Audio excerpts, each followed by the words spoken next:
بسم اللہ الرحمن الرحیم۔ 8 ستمبر 1995 پاکستان کے صوبہ خیبر پختونخوا اس وقت کے صوبہ سرحد کے شہر کوہاٹ میں ایک معمول کی صبح تھی۔ اس روز کوہاٹ شہر کے ایک درمیانے درجے کے گرین نامی ہوٹل میں صبح 6:30 پر 2 گاڑیاں رکیں۔ ایک فوجی سٹاف کار تھی جبکہ دوسری ڈاٹسن چیری لال رنگ کی نجی کار تھی۔ دونوں گاڑیوں میں سے 4 افراد برآمد ہوئے۔ نجی کار سے برآمد ہونے والے 2 افراد چہروں پر داڑھیاں سجائے فوجی افسران تھے، جبکہ سرکاری گاڑی میں سے برآمد ہونے والے 2 افراد ڈرائیور تھے۔ افسران ہوٹل کے ریستوران میں آئے اور بیٹھ کر آپس میں باتیں کرنے لگے۔ اتنی دیر میں ہوٹل میں شلوار قمیض میں ملبوس داڑھی والا ایک اور شخص داخل ہوا اور ریستوران میں بیٹھے دونوں افراد سے ملاقات کے بعد ادھر ہی براجمان ہو گیا۔ تینوں افراد نے چائے پی اور پھر وہ چلا گیا۔ چائے پینے کے بعد دونوں افسران ہوٹل میں بک کیے گئے کمرہ نمبر 8 میں چلے گئے، جبکہ دونوں ڈرائیوروں کو کمرہ نمبر 9 میں آرام کرنے کا کہا گیا۔ چاروں افراد صبح 4 بجے راولپنڈی سے روانہ ہوئے تھے۔ دوسری طرف محکمہ کسٹم اینڈ ایکسائز انٹیلیجنس کا نوجوان senior intelligence and investigation officer Jawad Sultan Kohat کے نواح میں موجود چکر کوٹ نامی گاؤں کے باہر اپنی 2 موبائل پارٹیوں کے ساتھ ناکہ لگا کر کھڑا تھا۔ انہیں خفیہ اطلاع ملی تھی کہ یہاں سے اسلحہ سمگلنگ کی کوشش کی جائے گی۔ جواد کے لیے شاید یہ سمگلنگ کے خلاف ایک معمول کا آپریشن تھا، مگر اگلے چند دنوں میں یہی آپریشن ملکی اور بین الاقوامی سطح پر غیر معمولی اہمیت اختیار کرنے والا تھا، جس کا انہیں شاید وہم و گمان بھی نہ تھا۔ جواد کو وائرلیس پر پیغام دیا گیا کہ مذکورہ مشکوک گاڑی آ رہی ہے۔ گاڑی کا نمبر اور رنگ جو انہیں اور ان کی ٹیم کو پہلے ہی معلوم تھا کو دیکھ کر انہوں نے اس کا پیچھا کیا اور اسے گرین ہوٹل کے باہر رکنے کے تھوڑی دیر بعد ہی پکڑ لیا۔ گاڑی سے 2 افراد برآمد ہوئے۔ ایک اپنا تعارف حاضر سروس فوجی سپاہی مقصود کے طور پر کروا رہا تھا اور دوسرا شخص اپنا تعارف قاری سیف اللہ اختر کے طور پر کروا رہا تھا۔ دونوں کے زیر استعمال وہی چیری لال رنگ کی گاڑی تھی جو ابھی صبح کی راولپنڈی سے کوہاٹ پہنچی تھی۔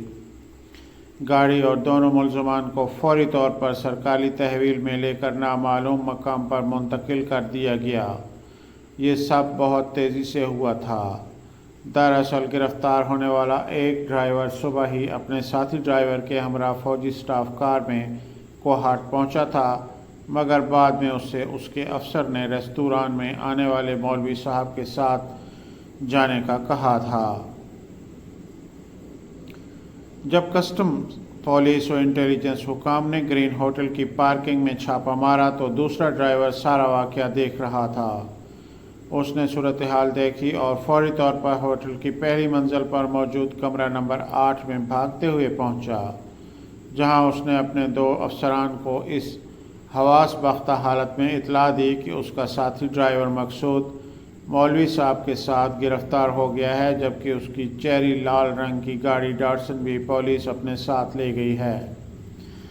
ڈرائیور کی طرف سے دی جانے والی یہ اطلاع کمرے میں بیٹھے دونوں افراد کے لیے کسی دھماکے سے کم نہیں تھی۔ ان دونوں افراد میں سے ایک فوج کے حاضر سروس بریگیڈیئر مستنصر باللہ اور دوسرے حاضر سروس کرنل لیاقت علی راجہ تھے، جبکہ کسٹمز پولیس اور انٹیلیجنس کی طرف سے گرفتار کیا جانے والا قاری سیف اللہ مشہود جہادی کمانڈر تھا۔ محکمہ کسٹمز و انٹیلیجنس حکام کو اسلحہ سمگلنگ کی اطلاع فوج کی ملٹری انٹیلیجنس کی طرف سے فراہم کی گئی تھی۔ ملٹری انٹیلیجنس نے اس وقت قبائلی علاقہ جات اور درہ کے علاقوں میں اسلحہ فروخت کرنے والوں کے درمیان اپنے مخبروں کا ایک مؤثر جال بچھا رکھا تھا۔ انہیں یہ اطلاع شاید وہیں سے ملی تھی کہ پنجاب سے اسلحے کی ایک بھاری مقدار کی خریداری کی جا رہی ہے۔ یہ اطلاع محکمہ کسٹمز انٹیلیجنس حکام سے شیئر کی گئی اور یوں کارروائی کے 2 افراد کو اور ایک گاڑی اور اسلحے سمیت ہوٹل کے باہر سے گرفتار کر لیا گیا تھا۔ اس وقت محکمہ کسٹم انٹیلیجنس اور ملٹری انٹیلیجنس کے حکام کے گمان میں بھی نہیں تھا کہ کوہاٹ کے جس ہوٹل کے باہر سے ایک گاڑی کے اسلحہ اور 2 افراد سمیت گرفتار کیا گیا تھا، اس ہوٹل کے اندر ہی اس اسلحے کے اصل خریدار موجود تھے۔ کسٹم حکام نے گاڑی کھولی تو گاڑی میں 26 Kalashnikov, 5 rocket, 1 rocket launcher, 50 hand grenade برآمد ہوئے۔ جواد سلطان کی طرف سے فوجی عدالت کو دیے گئے بیان کے مطابق 26 میں سے 17 کلاشنکوفوں پر خالصتان زندہ باد جتھے دار تلوندر سنگھ وغیرہ کندہ تھا، جبکہ 9 کلاشنکوفوں پر ایسی کوئی بات تحریر نہیں تھی۔ اس مقدمے کے ایک ملزم کے مطابق، جو اپنا نام ظاہر نہیں کرنا چاہتے تھے، ان ہتھیاروں کی خریداری کا آرڈر قاری سیف اللہ اختر نے دیا تھا، جس پر اس وقت کم و بیش 2 لاکھ روپے خرچ آئے تھے۔ سیف اللہ اختر کشمیر اور افغانستان میں جہاد کر چکے تھے، جہاں اور جہادی حلقوں میں ایک جانا پہچانا نام تھے۔ سیف اللہ اختر کو اسلحہ خریدنے کے لیے بریگیڈیئر مستنصر باللہ نے پیسے دیے تھے، جبکہ انہوں نے اسلحہ درہ آدم خیل میں اسلحہ کے ایک دکاندار حاجی فضل سے خریدا اور اسے کوہاٹ پہنچانے کی ذمہ داری سعد رسول نامی شخص کو سونپی۔ مستنصر باللہ کا خیال ہے کہ اسی سعد رسول نامی شخص نے ملٹری انٹیلیجنس کو اس معاملے کی خبر کی تھی۔ ڈرائیور کی جانب سے کمرہ نمبر 8 میں موجود افسران کو پولیس چھاپے کی اطلاع ملتے ہی دونوں افسران فوجی گاڑی میں بیٹھے اور راولپنڈی پہنچ گئے۔ راستے میں دونوں نے اپنے دفتروں میں اطلاع دینے پر اتفاق کیا کہ وہ کوٹلی میں کشمیر کی آزادی کے لیے بعض مجاہدین کو اسلحہ فراہم کرنا چاہتے تھے کہ کوہاٹ میں ان کا ڈرائیور اور گاڑی پکڑی گئی۔ راولپنڈی پہنچنے پر سب سے پہلے میجر جنرل ظہیر الاسلام عباسی کو اس معاملے سے آگاہ کیا گیا، کیونکہ یہ سارا منصوبہ انہیں امیر المومنین بنا کر ملک میں خلافت قائم کرنے کا تھا۔ Army chief general Abdul Waheed Kakar نے 30 ستمبر 1995 کو GHQ راولپنڈی میں معمول کا کور کمانڈر اجلاس طلب کر رکھا تھا، اور منصوبہ یہ تھا کہ army chief general Abdul Waheed Kakar اور کور کمانڈر کانفرنس کے لیے آئے جرنیلوں کو ان کی رہائش کے لیے دیے گئے کمروں سے گرفتار کیا جائے گا، جس کے بعد راتوں رات میجر جنرل ظہیر الاسلام عباسی کو نیا آرمی چیف تعینات کر کے صدر مملکت فاروق احمد خان لغاری اور وزیر اعظم بے نظیر بھٹو کو گرفتار کر کے حکومت کا تختہ الٹنا اور پھر جنرل ظہیر الاسلام کا قوم سے خطاب کروانا تھا۔ اس مقصد کے لیے فوجی جوانوں کے بجائے کشمیر اور افغانستان میں جہاد لڑنے والے مجاہدین کو استعمال کیا جانا تھا، جس کی ساری ذمہ داری قاری سیف اللہ اختر کو سونپی گئی تھی۔ 30 ستمبر کے منصوبے کے لیے لائے جانے والے اسلحے اور قاری سیف اللہ اختر کی کوہاٹ میں گرفتاری کے بعد سارا معاملہ چوپٹ ہوتا ہوا نظر آ رہا تھا۔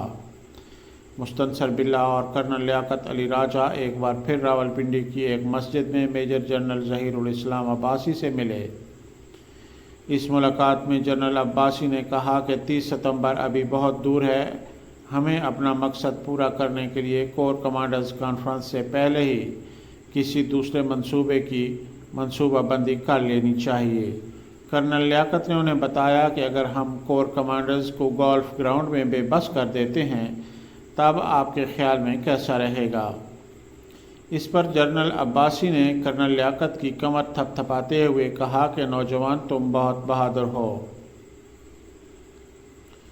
مختلف منصوبوں پر باتیں کرتے سارے اپنے اپنے گھروں کو روانہ ہو گئے۔ 8 ستمبر کی وہ رات شاید بغاوت کا منصوبہ بنانے والے تمام کرداروں پر بھاری گزری ہوگی۔ سب کو فکر تھی کہ قاری سیف اللہ اختر ہمارے سارے معاملے کا بھانڈا نہ پھوڑ دیں۔ ادھر قاری سیف اللہ اختر، جو پہلے ہی ایک تجربہ کار شخص تھے اور ایسی صورتحال سے نمٹنے کے لیے طریقوں سے آگاہ تھے، نے گرفتاری کے بعد فوجی حکام سے پوچھ گچھ کے دوران اپنی زبان بند رکھی اور یہی ظاہر کیا کہ وہ یہ اسلحہ کشمیری مجاہدین کی مدد کے لیے خرید رہے تھے۔ اس دوران اسلحے سمیت برآمد ہونے والی کار کے مالک کرنل لیاقت علی راجہ اور بریگیڈیئر مستنصر باللہ سے پوچھ گچھ بھی ہوئی، مگر کسی کو اصل منصوبے کی بھنک تک نہ پڑی۔ بعد ازاں مستنصر باللہ اور ان کے ساتھی کرنل لیاقت علی راجہ کو گرفتار کر لیا گیا تھا۔